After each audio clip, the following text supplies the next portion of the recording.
Listening Librarians. This month is all about mythology, and so we are joined by our special guest and colleague, Kimberly.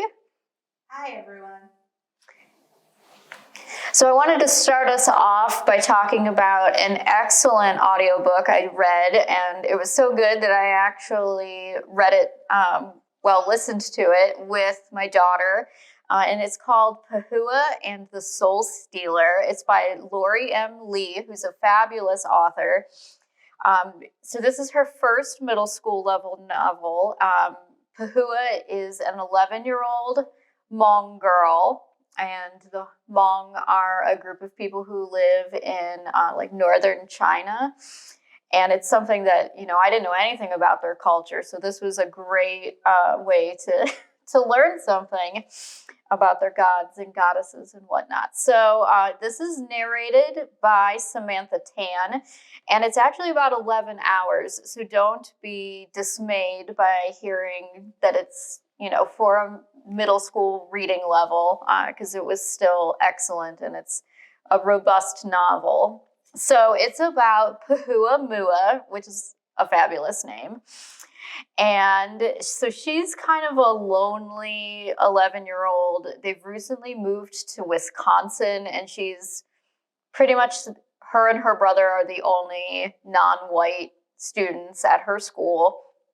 She hasn't made a lot of friends, and in fact, her best friend ties into her special powers. So she can see spirits and ghosts, and even a dandelion spirit or the spirit of a deceased raccoon.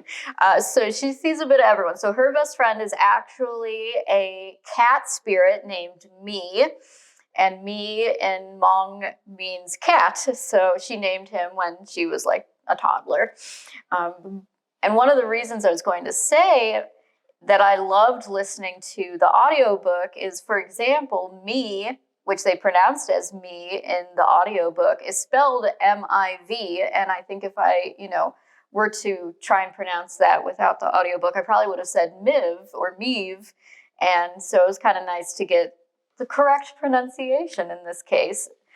Well, anyway, the story kind of revolves around Pahua.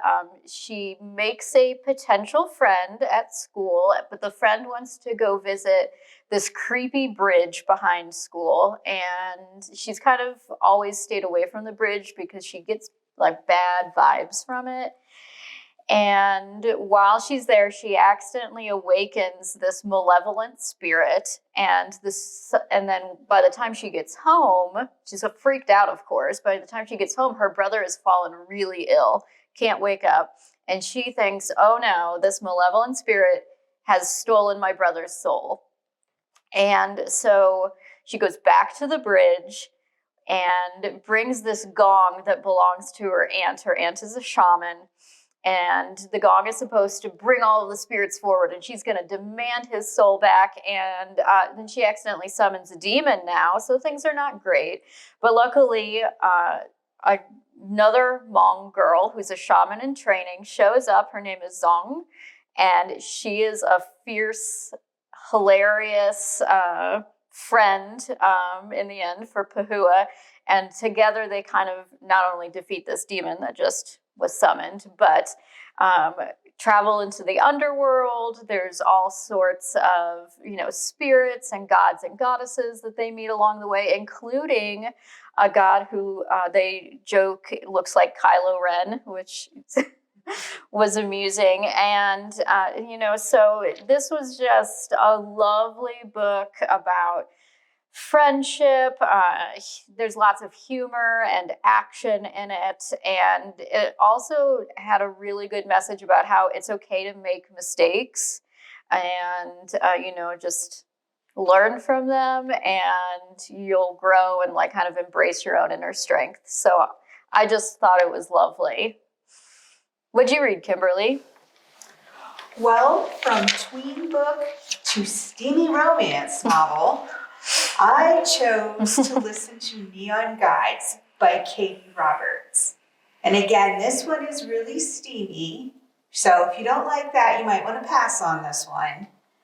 But I really enjoyed it. There are two narrators. The first one is Zara Hampton Brown, and she narrates from Persephone's point of view. The story is a retelling of Hades and Persephone. Hades' point of view is narrated by Barney Edwards. Persephone is the daughter of Demeter. She's about 20-some years old. She's a socialite. She goes to a party one night, and the party is hosted by what they call the 13, which are the gods and goddesses of Olympus. Now, in this world, god or goddess and the name is a title as opposed to an immortal god or goddess. These people either inherit or are given their titles, so they don't live forever. While she's at the party, Persephone runs into her mom and Zeus, and they say, oh, it's about time, and she's like, time for what? Well, they drag her out, and they announce that Zeus is now engaged to Persephone. Well, Persephone wants nothing to do with Zeus, who just might have knocked off his few previous wives. And she doesn't want to get married anyway. She's waiting a few months for an inheritance so that she can leave Olympus altogether and have nothing more to do with these people. So she's rather upset. She takes a break and goes outside. And she's thinking, what am I going to do? And then she decides, what the heck, I'm just going to make a run for it. So she starts running through the city. And before too much longer, she realizes these goons are following her. And of course, they're definitely coming from Zeus. And she doesn't want to go back to Zeus. So she keeps running. And they end up kind of forcing her towards this bridge. Now, this bridge goes to the lower world, which everyone in Olympus that lives in the upper world looks down on the lower world. It's kind of crumbly and falling apart. And its leader, Hades, has been dead for years, and you just don't want to go there. Well, she has no real choice other than to go with the goons back to Zeus or attempt going across the bridge. So she makes a run across the bridge. And then she runs right into this trench-coated stranger who's kind of handsome and has a beard and long hair, but she's scared to death, but she runs to him because he's probably a better option than the goon she ran away from. And he pulls her right in right away and yells at the goons to go away. And the goons leave saying that, well, Zeus will get them back. So our handsome stranger takes Persephone back to what we find out later is his home. And it's kind of funny, once you get past the first layer of crumbly, falling down houses, everything is really nice and in good shape. Well, Hades takes Persephone down into his home. She, of course, doesn't know who he is yet, but she finds out.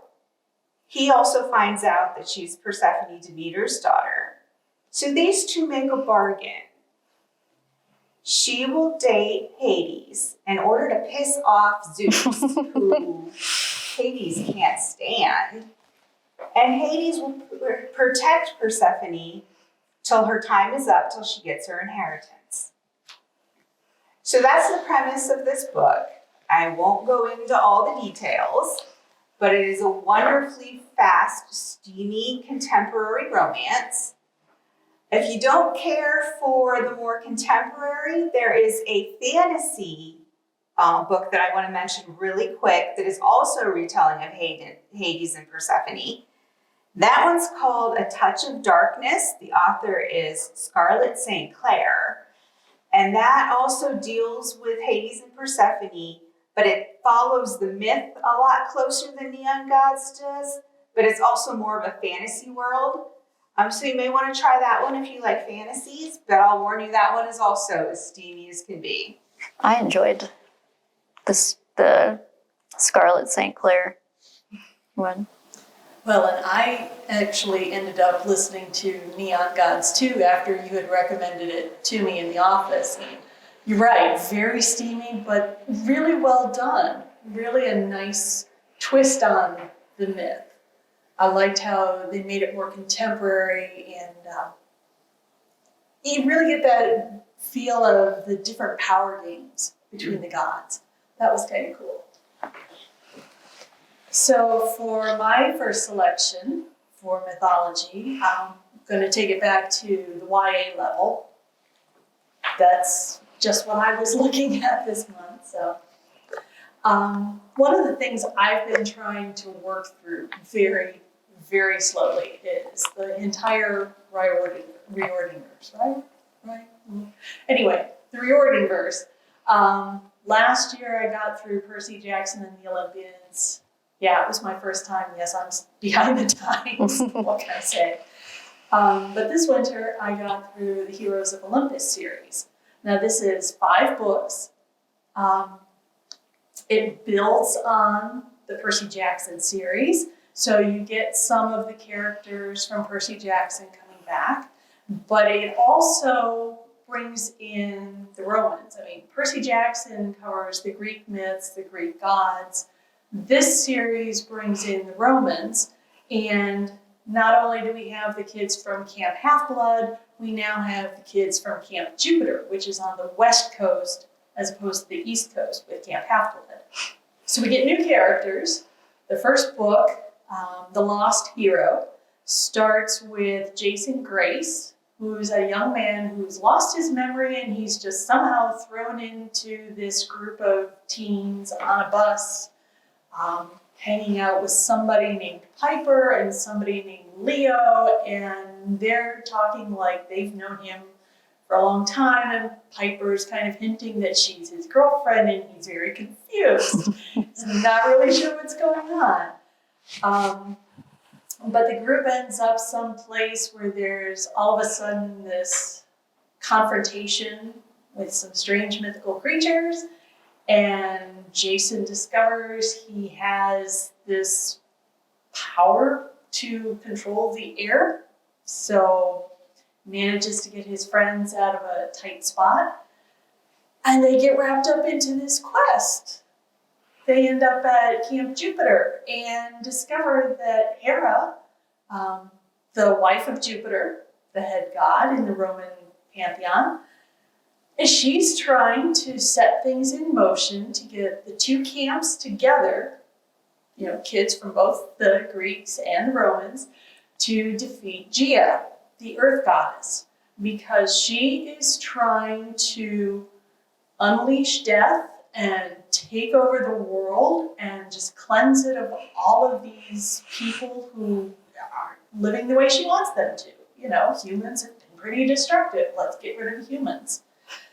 So Jason and Piper and Leo go on their quest, and by book 2 we start seeing Percy and his friends coming back, and we get to meet some other kids like Raina and Frank and Hazel.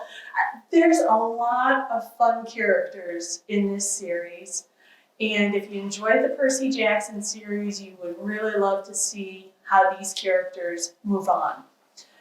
The books in the series are The Lost Hero, The Son of Neptune, The Mark of Athena, and yes, that means we get to see Annabeth, The House of Hades, and The Blood of Olympus. Now on audio, these are all really long. They're like 13 to 18 hours. The first 3 books are narrated by Joshua Swanson, and the second 2 by Nick Chamian. They both do a really good job of narrating, giving you the different voices, bringing out the humor. As we all know, Riordan is great with the puns, the humorous asides. There were a couple of mornings I had my earbuds in and I was listening to the audiobook on my walk into work, and I'm just walking down the street snorting with laughter because the lines are so hilarious. So there's a lot of humor, there's a lot of adventure. There's some really tough stuff too. I mean, there's some challenging issues that they're having to grapple with. The threat of losing somebody. I'm not going to say who, because there are a couple of spots where things get tight for people. But it's really a good series that builds on the first, and now I am just really eager to tackle some of the rest of the series too. So that's mine. So sticking with the Greek pantheon, more or less, I am actually currently in the middle of listening to The Lovely War. It's by Julie Berry, and Kimberly actually recommended it to me. And it is fabulous. Now, I like I said, I haven't finished it. It is considered a full cast audio. And so those are always really fun because it essentially means that every character has their own voice. So in this case, our narration, and I have my list here, includes Jane Entwistle, Alan Cordiner, Julie Berry, the author herself, Dion Graham, Fiona Hardingham, John Lee, Nathaniel Parker, and Steve West. And the story is a frame story, actually. So Aphrodite is telling a story, and then she gets some other gods and goddesses like Hades and Ares and Hephaestus to kind of explain what was happening with some other characters at the same time. One of those people is Apollo. And so it's just really interesting. And they're telling this love story about Hazel and James. And it's set during World War I as James gets sent off to the trenches. It's, of course, terrible. He just wants to get back home to Hazel. And they actually have only known each other for 3 days before he has to leave for training and then on to the front. And so then the other side is Hazel kind of pining for him and then leaving England to volunteer in France with the YMCA, and how she befriends another girl. And then we get like another love story from that, her friend's point of view, and her friend is Colette. And so it was just great. One of the characters is a jazz musician. And so, you know, Apollo tells that story because Apollo is the Greek god of music, and or at least he tells parts of it. And there's actual piano playing in the audiobook, and the voice actor sings. And so it's just really cool, and it has stuff that you wouldn't necessarily pick up if you were just reading it in print. And I can't wait to get to the end because it's just a beautiful story. So my other selection for this is actually a fantasy that's based on Indian mythology. Ooh. And that is The Startouched Queen by Roshani Chokshi. Now, this is also the author of books like The Gilded Wolves and that trilogy. And I believe this is the same author of the Arusha series that falls under the Riordan imprints for the middle grade level. So she really does a wonderful job of creating beautiful scenery in your mind with her words, and then exploring different elements of Indian mythology. In this book, we start with Maya, who's the daughter of a Raja, and she was cursed at birth with a horoscope that said she would have or be the marriage between death and destruction. Just not a very good start to life, really. Everybody is afraid of her, they scorn her. The only person who really seems to care for her is her little sister, Gauri. Her stepmother, who is Gauri's mother, not hers, really is trying to keep the two girls separate. But they still have this bond and try to help each other. But her father is kind of in this tough position because, you know, she's of age. She should be getting married. Nobody wants her, though, with this kind of horoscope. So he finally sets up something where he brings people in. He's not exactly trying to bribe the men to, you know, offer for her. But what happens is she ends up meeting in this gathering a man named Amar, who is the Raja of Akaran. And he persuades her to choose him in order to escape the fighting that is going to happen if she chooses anybody else. I mean, it's just, you try and make some marriage to create alliances with other countries, and this is just not a good situation all the way around. Whoever she would choose would then probably come after her father's kingdom. So Amar says, I'm your best bet. Choose me. He claims to be from the realm in between, which is, who knows what that is, right?